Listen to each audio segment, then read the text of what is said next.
요즘 용산에 관심이 많잖아요. 개발들도 많이 일어나고, 그리고 특정 지역 같은 경우는 강남 지역보다도 가격이 더 높잖아요.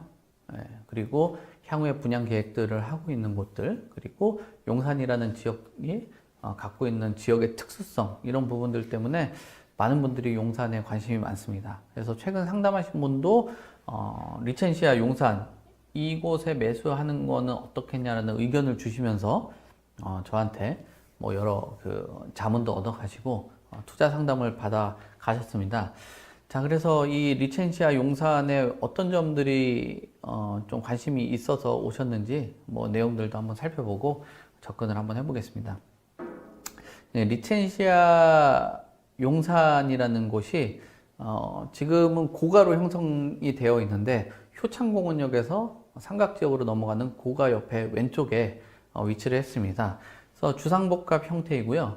세대수는 3개 동이 이제 형성이 되어 있고 아래는 상가들로 구성된 주상복합 아파트라고 볼 수 있는데 요 이제 아파트인 거죠. 예전에 모 연예인도 여기에 거주들을 상당히 많이 했었던 그런 곳이기도 합니다. 그래서 세대수는 260세대 정도 돼요. 면적들의 분포를 보면은 면적도 좀 큰 면적들도 있고 또 면적이 좀 작은 면적들이 다양한 타입들이 형성이 되어 있는 그런 주상복합 아파트라고 보는데요.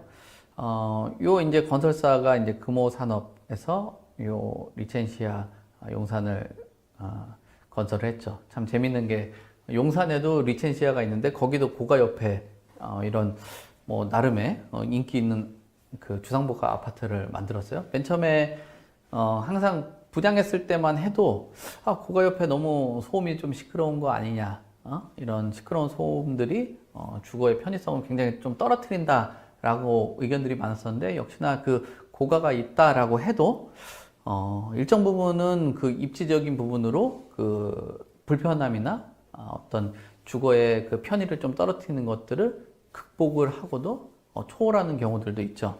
그래서 용산에 있는 리첸시아라든지 그 용산 지금 그 한남동에 있는 그 리첸시아하고 지금 원효로에 있는 이 용산의 리첸시아 같은 경우는 그런 그 고가에 대한 부분들을 초월한 그런 주상복합 아파트라고 봐야 되겠죠. 사용 승인은 2010년 4월 정도 되기 때문에 실제로 거주를 하신다고 해도 거주에 대한 그 만족도가 나름 그 준수한 그런 상황입니다. 이거 주차도 약 한 2.5대 가까이 정도 되는 상황이기 때문에 뭐 차량을 선호하시는 분들 같은 경우는 괜찮은 그런 아파트가 되겠죠. 용적률은 622% 정도 되기 때문에 상단에 올라가면 이 주변에 생각보다 도로가에 있기 때문에 뭐 전망이 그렇게 막혀지는 곳은 그렇게 나타나지 않는 곳이고요. 건폐율은 주상복합이기 때문에 뭐 한 56% 정도의 그 건폐율을 확보한 그 아파트라고 보시면 될 것 같습니다. 근데 이 리첸시아 아파트를 제가 좋은 대안이다라고도 얘기는 했지만 다른 그 투자 대안으로 선택을 해보는 건 어떻겠냐라고 설명을 드렸거든요. 왜냐하면은 이 리첸시아 용산에 뭐 물론 거주를 하는 것도 좋긴 하겠지만 여기는 제가 전세가 있으면 전세로 들어가고 그 리첸시아 용산이 갖고 있는 그 입지적인 강점을 갖고 있는 지역에 다른 대안 투자를 하시는 게 좋겠다라는 의견을 드렸습니다. 우선 지금 요 이제 위치를 한번 볼게요. 용산 리첸시아가 요 삼각지역하고 효창공원역의 중간 정도에 위치를 했는데 효창공원역에서는 좀 더 가깝고 요 지역을 지나서 여기 이제 삼각지역을 갈 수 있는데 뭐 바로 여기가 이제 지금 철도가 있기 때문에 바로는 못 가고 여기서 엘리베이터를 타고 올라가서 이쪽으로 이제 이동을 하는 그런 상황입니다.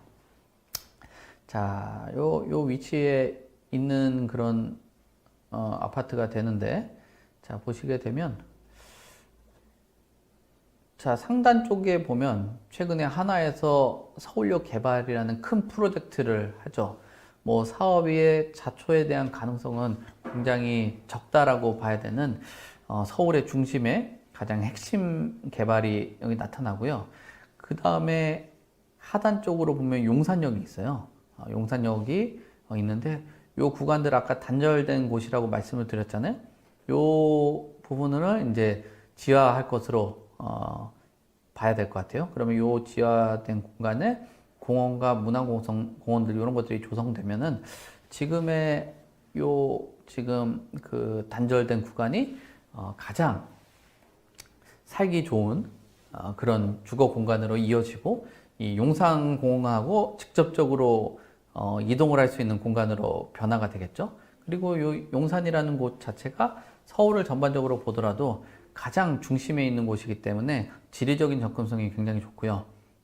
그리고 이 지역이 이제 공원으로 조성이 되게 된다라면은 뭐 자연환경이나 그런 거 외적으로도 보면 그 공원이 갖고 있는 장점들 뭐 이런 것들이 있겠죠. 그래서 요즘에 용산을 보시는 분들 중에서도 요 단절된 곳이 연결되기 직전에 요 지역들에 투자들을 많이들 하시려고 하거든요.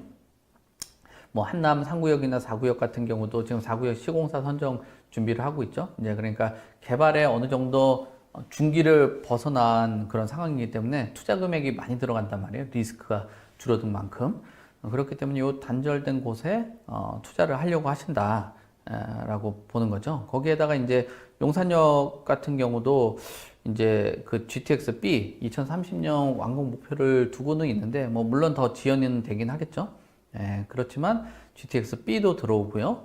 그리고 신분당선이 요 신사역 있죠. 요 신사역부터 이렇게 용산역까지 이어지면서 강남과의 접근성이 약간 뭐 차량으로 가기는 괜찮은데 조금 불편한 경우들이 있었거든요. 여기 타면은 뭐 요 지역에 가서 3호선으로 갈아타면서 넘어갔었는데 신사역이 용산역까지 이어지게 된다면 연결성이 굉장히 좋아지겠죠. 예상이 뭐 한 2030년 초반 정도 연결되다 보니까 이 서울내 접근성도 좋아지고 그 다음에 광역적인 교통도 좋아지고 거기에 용산역과 이 서울역의 북부역세권 개발 큰 프로젝트입니다. 서울 안에서 가장 큰 뭐 프로젝트라고 봐야 될 것 같고요. 서울에서 가장 멋진 공원이 탄생되는 요 용산공원까지 한다라면 이 그 용산에 대한 가치가 커지겠죠. 거기에 이 용산 국제업무지구가 개발하게 된다면 용산 요 일대는 좀 일자리가 부족했었는데 뭐 상단 쪽으로는 광화문을 비롯해서 일자리들이 있었죠. 난 마포권역이나 여의도 쪽까지 일자리 하시는 분들이 많은데 여기에 일자리, 그 다음에 공원, 그 다음에 교통, 그 다음에 광역교통 뭐 이런 것까지도 이어지게 된다면 아주 좋은 곳이죠. 다만 제가 아까 말씀드린 것처럼 한남 뉴타운 3구역, 4구역 이 지역들이 뭐 이제 사업에 거의 끝자락에 가고 있는 사업이기 때문에 투자 금액이 높다란 말이에요. 그러면 이 단절된 지역 쪽에 왼쪽을 선택을 하시면 좋은데 그 상담자 같은 경우도 이 리첸시 아파트도 개발이 끝난 아파트잖아요. 그러니까 거주에 대한 목적은 좋으면 그 거주 목적은 전세로 채우고 요 지역들 주변으로 해서 뭐 청파동 일대라든지 원효로 일대라든지 이런 지역들에 투자를 고려를 해보는 게 좋다라는 의견을 드리는 거예요.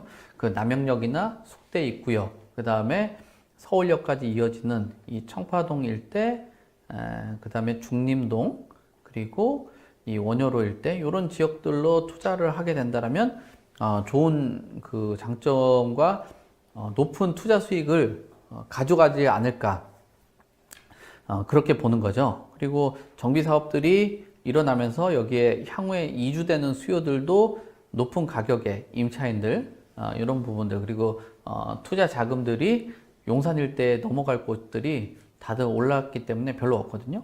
그나마 좀 저렴하게 접근할 수 있는 곳이 이 지역이다 보니까 이 지역 쪽으로 관심을 가지면 좋겠죠. 왜냐하면 초기 투자에 대한 비용 부담이 좀 적기 때문에 그 초기 투자의 자본금이 큰 곳보다는 좀 저렴한 곳으로 접근을 하는 게 좋지 않을까라고 보고요.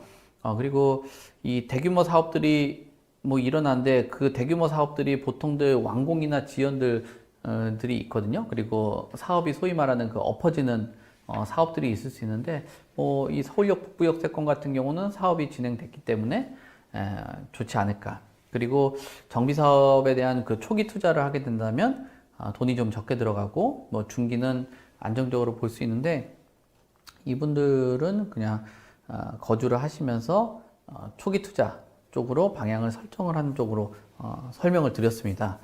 그리고 요 이제 투자 지역으로 보시게 된다면 완성된 이런 주상복합 형태보다는 완성되기 전에 어떤 개발이 완료가 된 것보다는, 그리고 개발의 그 말기에 있는 것보다는 한 초기나 중기 정도에 투자할 수 있는 것들, 그런 것들로 제가 방향을 설정을 해드렸고요. 그런 설정된 내용에 대해서는 너무 이제 디테일한 것들은 그 투자 상담자의 뭐 개인적인 그 프라이버시이기 때문에 그 정도까지는 설명 못 드리겠습니다. 그래서 리첸시아 용산이라는 곳에 어떤 투자를 하는 것들보다는 여기 이제 주상복합 형태니까 전세 거주하시고 용산이라는 지역 선정은 좋았다. 근데 너무 가격이 올라가 있는 곳들보다는 지금 단절된 곳을 중심으로 해서 투자 계획들을 잡아드려라 라고 말씀을 드렸습니다. 그래서 혹시라도 이 지역들에 관심들이 있는 분들 같은 경우, 또 상담을 좀 의뢰를 하시는 분들 같은 경우는 세부적인 내용들은 제가 따로 상담을 통해서 말씀드리겠고요. 그 외에도 좀 관심 있는 분들은 언제든지 연락을 주시면 될 것 같습니다. 좋은 차를 사기 전에도, 이사를 가기 전에도, 크게 다치기 전에도 항상 미리 대비를 해놓는데 부동산은 왜? 사전 점검 서비스는 부동산 매물을 사거나 짓거나 하기 전에 법률부터 부동산 정보까지 한 번에 미리 대비하는 서비스입니다. 영상에 나오는 연락처로 많은 신청 부탁드립니다. 또 다른 세상을 맞이하라. 낡은 정보를 지워라. 새로운 감각을 익혀라. 변화하는 미래에 맞서라. 편향된 시각을 버리고 얽혀있는 도시 속 독보적인 가치를 쟁취해라. 당신이 만드는 미래의 기회, 도시화 경제.